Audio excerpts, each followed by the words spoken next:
And you certainly couldn't have predicted some of these scorelines this weekend. The one, of course, that got us underway ultimately was the last in charge of Leicester for Steve Cooper, who lost his job after that 2-1 defeat to Chelsea. Arsenal winning, Villa drawing, Brighton with 10 men getting 3 points, Brentford with 10 men getting 1, Wolves with a stunning win at Fulham, and then the headline victory of the weekend, Tottenham 4-0 against Manchester City, inflicting the heaviest home league defeat of Pep Guardiola's managerial career. Leaders Liverpool went on 2-1 down to win 3-2 at the bottom club Southampton. Ruben Amorim getting a point and a draw in his first game in charge of Manchester United. And Julen Lopetegui has won a second away game as West Ham manager, leading Newcastle United by 2-0.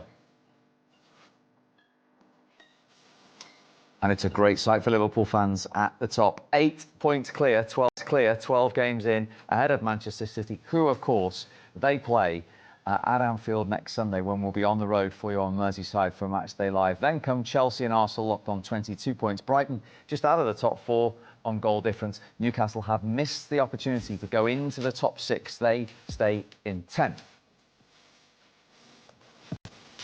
West Ham move up to 15 points in 14. Southampton still with just 4 points, 5 away from safety, propping up the league. Then Palace and Ipswich in the drop zone. Wolves out of it now on goal difference. And then Leicester, who, as I say, are now looking for a new manager.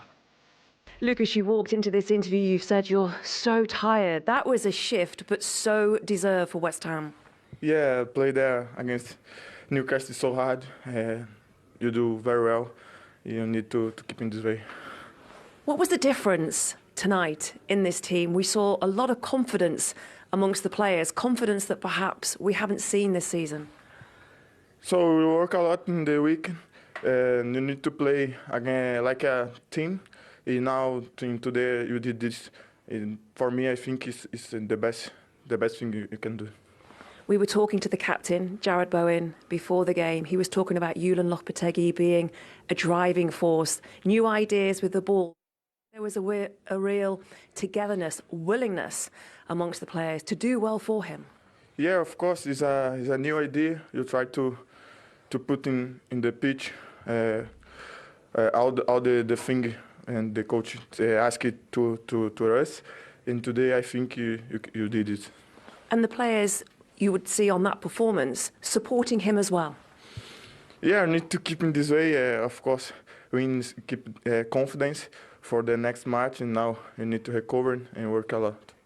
Next match against Arsenal. How much momentum can you take from this win tonight into that game at the weekend? I think the same mentality and personality. Yeah, just this. Well, for you, I know you're tired. I know you probably want to go home as well. But you are player of the match tonight against Newcastle, so congratulations. If you want to take that off me, thank you. Thank you. This is for my team. Thank you. Thank you. Bye. Thanks for his team, and they all seem to be pretty behind the manager and these new ideas. Yeah, you know, he said it worked on the pitch. I was just wondering when they would have had time to do that, because most of their players are away on international duty. But I think the manager has stressed what he wants, and he's tried to work with what the players that were left behind. But he spoke about more effort, more determination, and that's what they had tonight. You know, like I said, early part of the game, probably let a few chances go down the left-hand side. But as soon as they got the goal, I thought they defended really well. Didn't really give Newcastle any chances in the second half. Everything that Newcastle created, it was a fight to get there. And so I thought the game plan worked. They worked hard, and as he said, he's tired, he's travelled, but he's back and he's tired because they played a role and they gave it their all tonight. Yeah, and they just seem to be a little more organised. Those ideas, the new ones, just seem to be a little bit more understood tonight. Yeah, I mean, and they've had a couple more days, haven't they, than a lot of teams playing on the Monday night. Some people complain about it, but sometimes if you come back from international duty, it just gives you an extra couple of days just to find your feet again, maybe, you know, a bit of jet lag. Certainly for people that are travelling back from South America, that can be a problem. So it might have been a benefit playing on a Monday after an international break. They certainly looked like that today. They certainly looked like a team that knew what they were doing. To be honest, I've never watched West Ham and thought, oh, wow, they just haven't got a clue. I mean, yes, they're not picking up the results that they should be, or that the team warrants, but they're not playing horrifically well, horrifically badly and getting beaten 5-0 every week. So I think it is a little bit of tweaking, a little bit of just getting to get a win. So this could be a catalyst for their season. Because as I say, looking at their players, no one can tell me that they shouldn't be a top half team with the quality that they've got. And when you've got that group of players and a new manager and you get a result of this magnitude, what does that do to belief within the group to think, we can put that plan in place and go to somewhere like Newcastle and win? I think that going to Newcastle and winning, when you look at the results Newcastle have had at home, and they don't lose many games. Only one other team has beaten them in the last 14. So going there, tough. We all said it was going to be tough because of the atmosphere as well. And they've gone in, they put in a good shift, and that just gives you a bit of a boost. I think they play Arsenal at the weekend, another London derby. They'll be coming back fit, feeling buoyed by what they did to winning games and keeping a clean sheet. I was just about to say, I think the keeping a clean sheet is so important for them tonight. Yeah. I mean, they know they can score. They've got players that can score. Jared Bowen's, has been brilliant for the last few years. They've got attacking players that can score. They can score off set pieces. It's unbelievable how that's their first corner, goal from a corner today, because Souček's one of the most dangerous players from set pieces. The goal scoring shouldn't be their problem. Keeping a clean sheet up at Newcastle with someone like Isak playing up top, and with other players like Gordon and players like that playing, that's a good achievement. That's really good. And now that they can take that forward and as I say, take it into the next games. And as you say, first time they scored from a corner, but you were both in agreement for the first goal that Newcastle should have done better for this. Yeah, it feels it's an out-swinging corner, and Souček, you see him here, doesn't really he takes one step inside and loses, I think it's Kelly that's marking him, just loses him, look, just one step inside and just goes round the back, comes back in front, and it's an easy header, no pressure. Now, Kelly's got to do much better, he's got to get touch tight, don't allow him to have that free header, because he's the best header of the ball in the team. Yeah, I mean, I get this zonal marking. We see it with most teams now. It's not new anymore. I just wonder, though, when you're putting your best headers of the ball across that 6-yard box, they're all the big men across the 6-yard box, right on the line. And then you have your smaller players that just block the big ones, basically. Don't let them get a head of steam. So, on an out-swinging corner, I just can't believe that you're basically negating all your best headers of the ball, because the ball is never going to land in the 6-yard box on an out-swinging corner. That's as close as it can be to the goal where it landed there, about 10 yards out. So I just think that you've either got to switch them around or you've got to stagger them. So go from the start of the 6-yard box and stagger it diagonally out of the box slightly, or something. But you've got to get your big players heading the ball or challenging for the ball, because nobody was challenging Souček. He had a free run. The blockers didn't really do their job, and he had a free header. Nobody on the post either. So, it will be disappointing. And that's Newcastle's first goal they conceded from a corner. So, but I'm sure they'll still have a bit of an inquest. When you play against zonal marking, that is the perfect ball into the box, because everyone, all the best headers of the ball are going to be on that 6-yard. That gives you the opportunity in that gap between the 6-yard box and the penalty spot. That's exactly where he plays it. Yeah, because there's 4 against 3 anyway. Exactly. There's only 3 blockers. So they're only there. They're only there, obviously, to slow the run down. There's 1 or 2 grabbing there. You've got to be a bit careful. But it's 3 against 4 anyway. So you're always going to have 1 free man. And you can't let their best header of the ball, from 8 yards out. That's the part Eddie Howe will be fuming about, the fact that the best header of the ball has got a free run and a free header at goal. Yeah. Newcastle without suspended Dan Burn, 6'7", of course. That helps, doesn't it? Yeah, 6'7" in the middle of the box. That helps. That just seemed to disrupt Newcastle after that early positive start that you alluded to. Yeah, just they never really found their feet again. Although they had a few attacks, they only had 2 shots. They had 10 opportunities and 2 on target. So it just goes to show how well West Ham defended, and they just lost their flow, lost their momentum, and West Ham came into the game from there.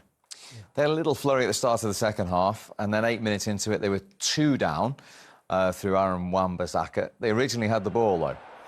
They did, and Les spotted something here in the game as well. We'll take it back shortly. But, I mean, it was good play from Paquetá. He won the second ball. Lovely first touch, and I thought, no, you can't shoot from there. You're never going to score. There was literally one area he could shoot. But you spotted this in the build-up, Les. Yeah, it was just I saw Joe Linton. He's with Souček there, and he keeps bugging Souček. So Souček runs him inside, West Ham keep the ball, and then now watch Souček. He runs off Joe Linton, wins this first header, and this is where the goal comes from. And look at Joe Linton. His man's now Wan-Bissaka, He's isn't now he? he's He man lets him run as well. He looks at him, lets him run, and he's the one that scores the goal. Now, if you're... One thing you have to do is match... Well, whoever you play against, you've got to match their enthusiasm and their abilities to run. Don't matter how good you are. You match them, and then what you're hoping is your quality comes out on top. That just shows a little bit of lack of respect for West Ham, him doing that. It's almost like, well, they're not going to score. They say he lets him run, and unfortunately they've lost the game 2-0 because of his actions. It's bad enough letting one runner, isn't it? And then you think, ooh, I let that could have bit me in the backside, and then all of a sudden the next person comes alongside you and let him run as well. It's not a good look, really, especially for a player that has done so well in recent times. His hard work, his quality, everything about him has been very good. But that was a lack of team ethic, I think, or teamwork, or I think he's let his team down there twice. Letting a runner go is not ideal. And if I was the manager, I'd be pulling him aside and saying, listen, you've got to match your runs.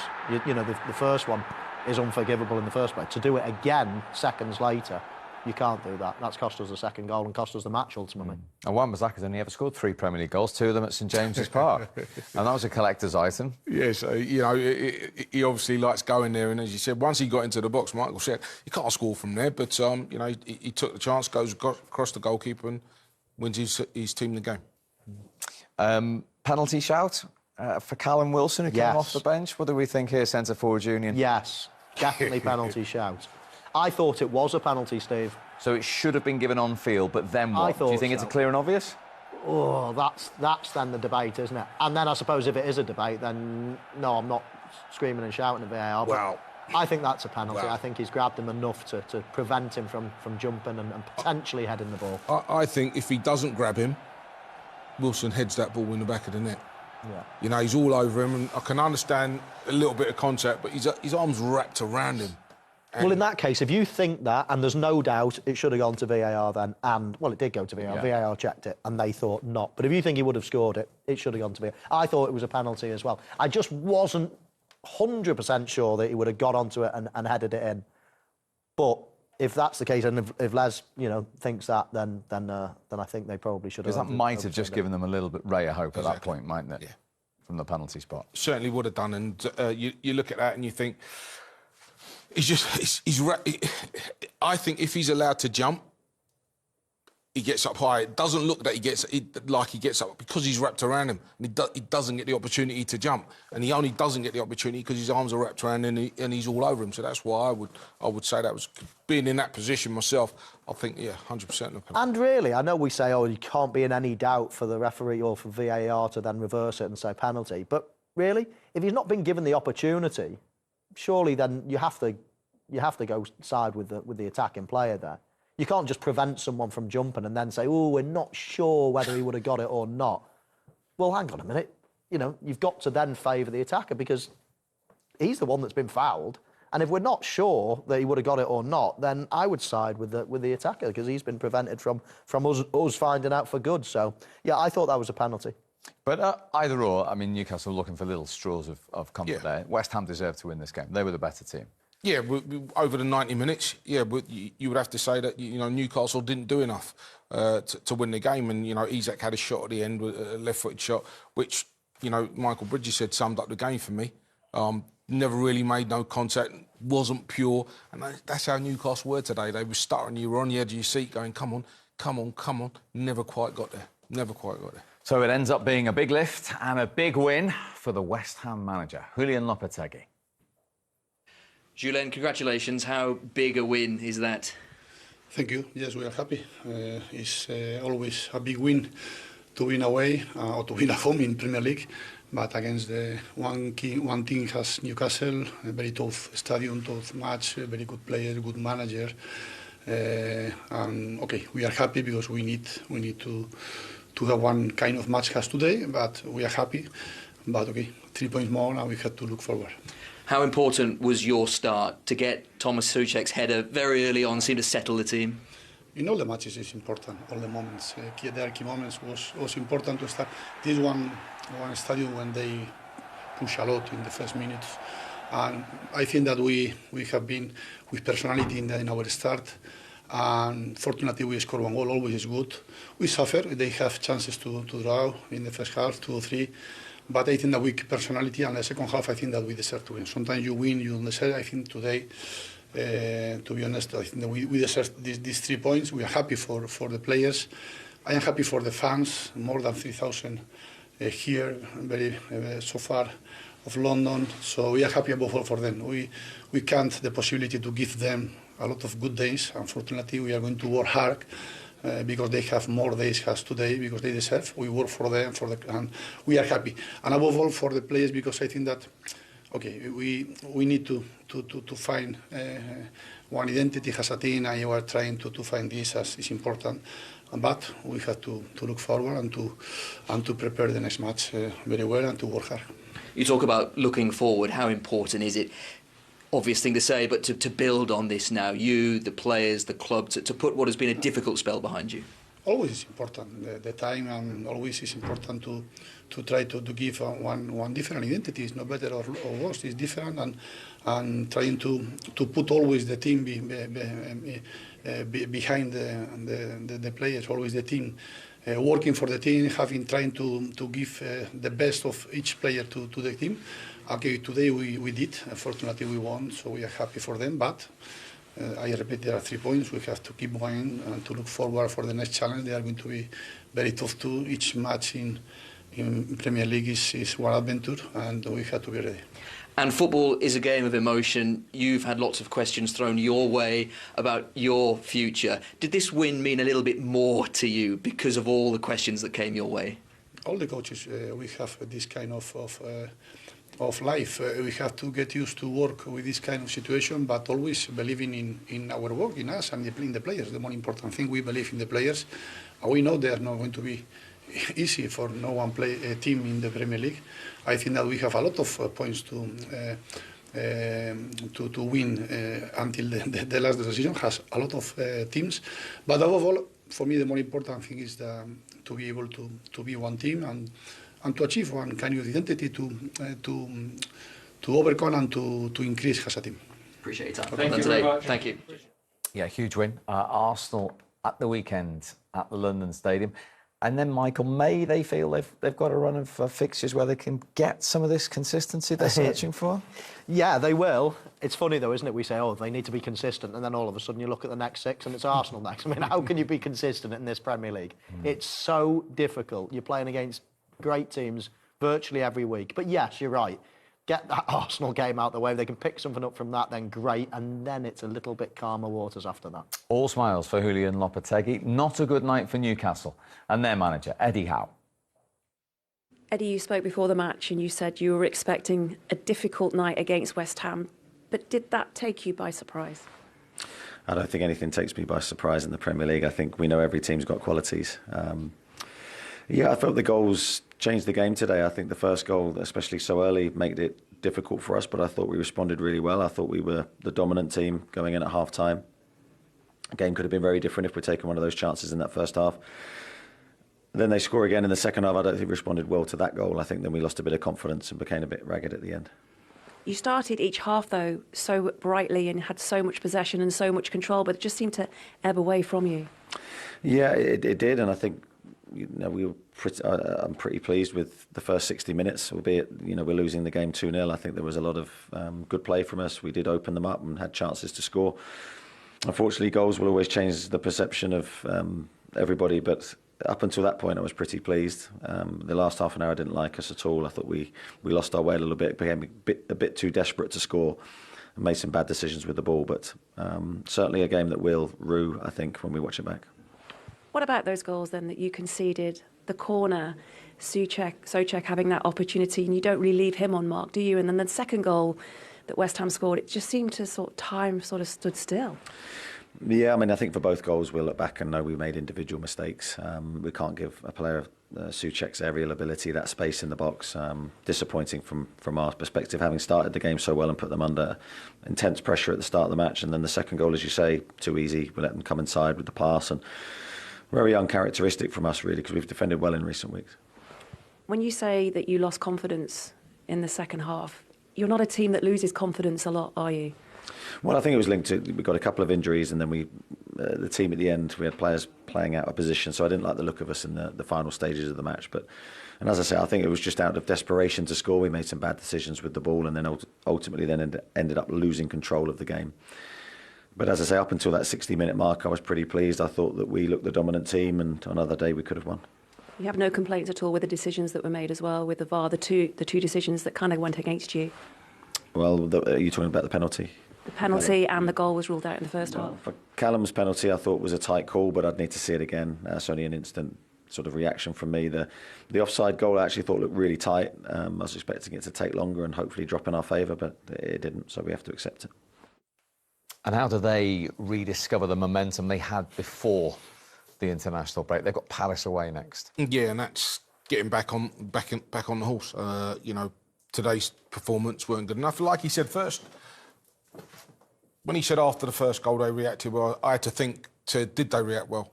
And I suppose they did, because they had a few chances. You know, Anthony Gordon we spoke about the one where he should have chipped over the goalkeeper with a chest. So they did keep the momentum going, just weren't able to get that goal.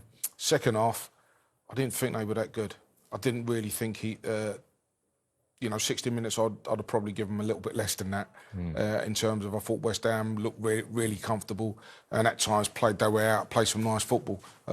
Newcastle lost their way. But they just need to get back on. They know they're a good side, and you know they'll be disappointed that they're not sitting in 6th place tonight, because they would have looked at that game and thought, yeah, jump there and then see where we could go from there. So missed opportunity. Yeah, it is, but ups and downs of the Premier League. It's a long season. It's exactly what happens. They'll be back, and they're still a good team.